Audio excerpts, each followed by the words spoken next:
జరుగుతుందేమోనని పేద ప్రజానీకం ఎదురు చూస్తూ వస్తున్నారు తప్ప వాళ్ళకి నిరాశే కలుగుతుంది.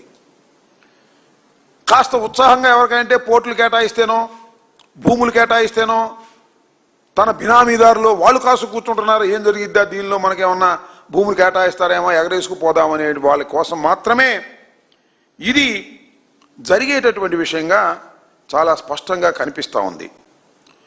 ఈ క్యాబినెట్లో ఇలాంటి సంక్షేమ కార్యక్రమాల సంగతి పక్కన పెట్టి రెడ్ బుక్ రాజ్యాంగం ఎలా అమలు చేయాలి, లేదు రాజకీయ కక్షలు ఎలా తీర్చుకోవాలి. చాలా ఆశ్చర్యం వేసింది నాకు ఇవాళ. డీజీపీ గారు వెళ్ళి సోషల్ మీడియా మీద ప్రజెంటేషన్ ఇచ్చారట మొత్తం టోటల్గా.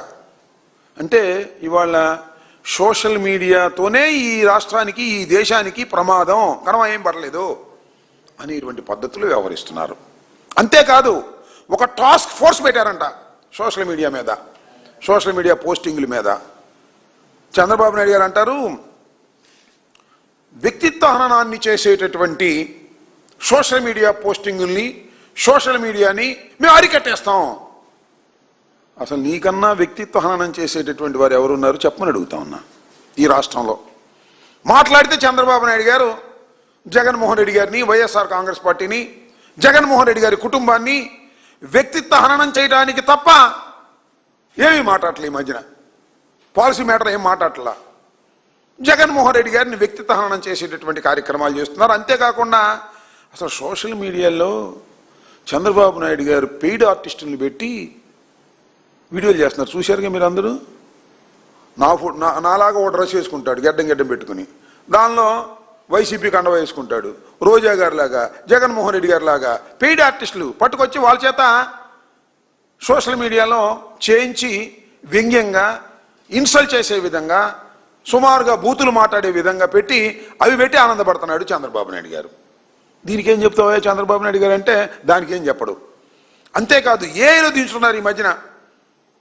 నన్ను, నానిని, ఇద్దరు నానీల్ని, జగన్మోహన్ రెడ్డి గారిని. అప్పుడు కూడా తృప్తిగా లేదు, అవి పెట్టి అవి వీడియోలు పెడుతున్నారు సోషల్ మీడియాలో వారి అకౌంట్స్ నుంచి. సిగ్గుండాలంటున్నా. ఎందుకు ఇంత దిగజారిపోతున్నావు చంద్రబాబు నాయుడు గారు? రాష్ట్రంలో ఇన్ని సమస్యలుంటే, ఈ సమస్యల పరిష్కారం కోసం రాష్ట్ర ప్రజానీకం ఎదురు చూస్తుంటే మా మీద వ్యక్తిత్వ హననం చేయటం, మా మీద బురద జల్లటం, సోషల్ మీడియా అంతా ఉపయోగించుకోవడం, డబ్బులు పెట్టి నడుపుతున్నారండి. ఎన్ని యూట్యూబ్ ఛానల్స్ పెట్టారు, కొంతమందిని రెచ్చగొట్టారు. సరే వాళ్ళ పేర్లు చెప్పలేను, వాళ్ళంతా పనికిమాలిన అనుకోండి. వాళ్ళ చేత రోజు తిట్టించేటటువంటి కార్యక్రమాలు చేస్తున్నారు.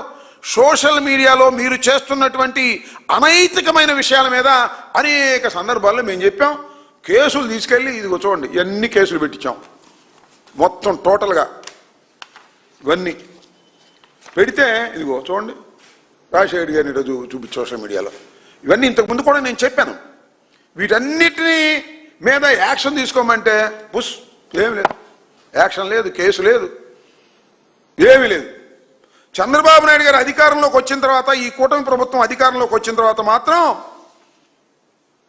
వైసీపీ వాళ్ళ మీద, న్యూట్రల్స్ మీద ఎవరైనా ప్రభుత్వానికి వ్యతిరేకంగా సోషల్ మీడియాలో మాట్లాడితే వారి మీద తప్పుడు కేసులు పెట్టేటువంటి కార్యక్రమం చేస్తున్నారు. ఎన్నండి 1549 సోషల్ మీడియా కేసులు పెట్టారు. వైఎస్ఆర్సీపీ మీద కానివ్వండి, లేకపోతే తెలంగాణలో ఈ మధ్యన పట్టుకొచ్చారు కదా అలాంటి వారి మీద కానివ్వండి, కొమ్మినేని శ్రీనివాస్ గారి మీద కానివ్వండి, ఇలా తప్పుడు కేసులు పెట్టి దీనిలో 1344 మందిని అరెస్ట్ చేశారు సోషల్ మీడియా. ఇప్పుడు టాస్క్ ఫోర్స్ అంట, కొత్తగా టాస్క్ ఫోర్స్ చేశారంట ఈ రాష్ట్రంలో సోషల్ మీడియా మీద యాక్షన్ తీసుకోవడానికి. మరి ఎందుకు సోషల్ మీడియా అంత భయం ఏంటి? మొత్తం టోటల్గా మీడియా మొత్తాన్ని ఆంధ్రప్రదేశ్లో ఉన్నటువంటి TV5, ఈనాడు, ఆంధ్రజ్యోతి, ఇంకా అది మహా టీవీ, అది ఎన్ని కలిపి మొత్తం టోటల్గా గిప్పులు పెట్టుకున్నారు.